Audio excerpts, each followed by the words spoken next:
Well, not all of us can say we have a dream that's actually come true, but a 21-year-old Connecticut Special Olympian can. A longtime Toronto Blue Jays fan got a special treat at a game yesterday. New this morning, a 3-year-old boy has died after falling from the 13th floor of a New York City apartment building. Brent, Audrey, over 7 school districts and even some colleges here in Connecticut have wasted police resources on these threatening clown posts. When parents here in Ansonia learned about 3 arrests alone in this town, they were not just frustrated by this behavior, they were scared for their children. As we've been talking about all morning, champion boxer Muhammad Ali passed away Friday at the age of 74, and now he is being remembered around the world. Red Sox fans certainly waking up in a good mood this morning. The Sox beat the LA Angels with a final score of 6-2, ending their 4-game losing streak.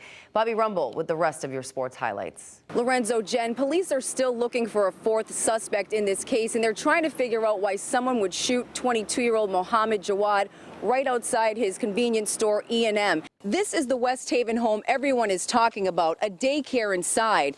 And behind this fence is where police found 600 marijuana plants, its street value well over $1 million. Neighbors say when police were here on Friday, this was the last thing they expected. We're following breaking news this morning out of Orlando, where police say multiple people were hurt after a shooting outside a nightclub there. What do you think? I don't know. People watch live broadcasts and they expect live what's actually really going on. This is true. Yes. So I can see it from both sides. Brent, Audrey, a very busy morning here in Waterbury. Police arrested 38 people and another 20 arrests are expected. This is all part of Operation Stamp Out. Now, they started the planning phase back in September, and then in October, undercover Stamford police officers started buying heroin all over the streets of Waterbury. Audrey, Brent, we just got word that the officer's name is 37-year-old Halleck Yocher. He's a 10-year veteran of the Waterbury Police Department, and sources tell Fox 61 that he leaves behind a wife and 3 children. That's sad. As part of our HOPE mission, though, helping organizations promote education, Fox 61 is teaming up with Food Share to put on a special basketball series for kids this summer. Nice day to relax and hang out. Get caught up on those. It's very hard, though, when it's beautiful outside to get anything done, the things you need to do, and you just put them off. So you put them off, so a good day to be back. Today's the day. All right, Sam. Okay, thank you. Now to the ongoing saga of Dunkin' Donuts Park. Stakes are raised once again after an alarming letter from the Yard Goats owner to the city saying the park needs to be completed or the goats are gone. Fox 61's Javon Vital with a closer look. Lorenzo, Jen, at this hour, Stonington police tell me it is still unclear how a man was hit at this intersection on Route 1 around 10 o'clock this morning in his motorized scooter. But today we are learning more about the victim, who at last check is suffering life-threatening injuries.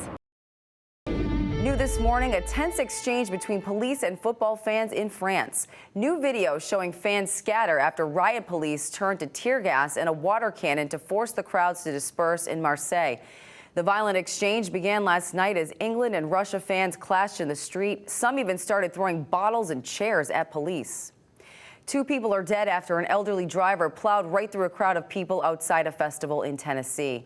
You can see the wrecked car that crashed right through a barricade at a Rockabilly Revival Festival in Selmer. The victims were identified as a man and a woman who were engaged to be married. The 91-year-old driver and another person in the car were also hurt. Officials say one of them was airlifted to the hospital. The State Highway Patrol is investigating. Right now in Las Vegas, at least 5 pedestrians are recovering from a hit and run.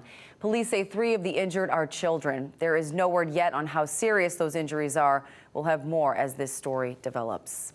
We're following breaking news right now out of Vernon. Police are investigating an accident where a car crashed into a pole. It happened near Talcottville Road and Dobson Road. We're told only one person was in the vehicle and they were transported by Lifestar to the hospital. No word yet on their injuries, but when police arrived on scene, they say the driver was overdosing on an opioid-type substance. While treating the victim here, the victim was given Narcan and regained consciousness. He was flown by a Lifestar helicopter to Hartford Hospital for treatment, although he is expected to survive. Vernon police say Route 83 will be shut down from Dobson Road to Sunset Terrace as crews work to repair the pole. We're following the latest with the issues in the state's emergency system. State police tell us that all systems are back to normal. We're told the problems started last night when the state police 911 system temporarily went down and the phone lines were down for that short period of time. State police want you to know if you have an emergency and can't get through by calling 911, call your local police department's routine 7-digit phone number. Drivers in New Haven should be on the lookout this weekend. Last night, work began on a traffic shift for the I-91 and I-95 interchange. If you're used to driving on 95 North, you normally stay left to get on 91 North and stay right to get on 95 North. Well, that will now flip. It's all part of a $2 billion I-95 New Haven Harbor Crossing Corridor Improvement Project. Audrey, Brent, even after all this 79-year-old man has been through, he is really in good spirits. West Hartford police say the man arrested has only been out of jail 3 months. He's a convicted felon with 27 prior arrests. Now he's being held on $800,000 bond in this brutal home invasion that left a man badly beaten. I remember. A surprisingly relaxed 79-year-old Louis Kiefer sits back in his West Hartford home with very visible injuries, while 37-year-old Tony Villegas faces a judge for his alleged involvement in a home invasion at Kiefer's home Thursday afternoon. Based on the charges here, does present a danger to the community. Little did Kiefer know he was confronted in his own home by a man police say is violent and had recently spent 18 months in jail. I had Billie Holiday music going on the radio, and I was enjoying life, so to speak. And I heard a commotion upstairs, and including footsteps and doors opening and shutting. Kiefer says that's when he saw a man at the foot of the stairs who said he was security. He also had a pillowcase stuffed with belongings. Turns out that ended up being his wife's jewelry and other valuables. Kiefer chased him out the door and tried to take a picture of the suspect's car with his cell phone. That's when he was attacked in his driveway.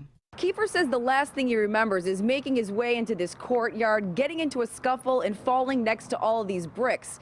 He says he passed out for a little while, made his way back inside, and when he started to remember what happened, that's when he called police.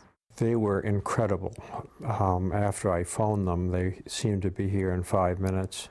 Police say there was a large amount of evidence at the crime scene that ended up leading them to the suspect, and Kiefer was able to give them a good description of the car. It was Hartford police that ended up spotting the car. Villegas was then arrested at a friend's home at this Woodland Street apartment complex. They say he was getting ready to do heroin at the time of the arrest. They just did, I would say, brilliant work in tracking this guy down. I think that he hit me with a brick because of the nature of the incisions on my head, and also I think he tried to choke me given the bruising on the throat. We don't expect, to lie down and roll over, but in this situation, the best thing may have been let the suspect go, call it right away. Audrey, Lorenzo, as you can imagine, it has been a very devastating few days for Jonathan Douglin's parents and siblings. His mother is heartbroken as she's now forced to say goodbye to her youngest, who she says took care of her every single day. I can't believe this. This is just too much for me to bear. Sonia Dougling was looking forward to starting off the new year with laughter with her youngest son, 20-year-old Jonathan Dougling. And we'll never hear that laughter anymore. Jonathan was stabbed at a party here at a skateboard park on Francis Street and later died. Police arrested this man, 19-year-old Tequil Walwyn, in connection with his death. If I could pay him that night, I would pay him to stay home that night. I would never think of this that would ever touch my home. That this kind of vicious crime, this vicious death. Sonia says Jonathan couldn't stand to see stories on the news regarding violence. Now his family is praying for the community's support in remembering a young man who loved life and loved playing football. This was his shirt from when he recently played at Conard High School in West Hartford. Most importantly, his mother says family came first with Jonathan. He's my caregiver. He takes care of me. He loves me every day. He's a God-fearing fella. A loyal brother, a friend. Lorenzo, Audrey, 4 mothers we talked to all have children at Washington Elementary School who say their children are being bullied. This all came to light when Candy Lopez spoke out asking other mothers to help her form a group on how to stop the bullying in schools. I spoke with one today who says she is ready to get to work. These are conversations no mother wants to have. His birthday just came and he had said to me, Mom, what are we going to do this year because I can't even have a birthday party because I have no friends. So it's been tough. They call him stupid, retarded. Now he feels that that's what he really is. Both mothers have sons in the 4th grade at Washington Elementary School. They say they are fed up with bullying. He has tried to hurt himself because these kids make him feel like he should not be living. They take his food from him at lunch and call him too fat to eat, among various other things. He was kicked down in the bathroom, kicked in the stomach, kicked in the private area. He was kicked down a flight of stairs, punched in the face, stabbed with a fork, a pen. Jessica Skoronski reached out to Candy Lopez as soon as she saw her in tears on television, asking other mothers and fathers to join her in taking a stand against bullying in the schools. Skoronski is not the only parent who's reached out. Everyone on this list is parents of a kid that has been bullied. I got a good 5-6 parents of going through what I'm going through with their kids in the same school. And there are others from East Hartford and Waterbury. The mothers say administrators have met with them to discuss the problems, but that's it. It doesn't seem like the kids that are doing this are being held accountable. Lopez says she's not wasting any time. She has a 1-year-old son and wants him to enjoy school when the time comes. I'm going to strive for that goal, that I can at least prevent the future kids that are starting school not to go through what my kids now and other kids are going through as we speak.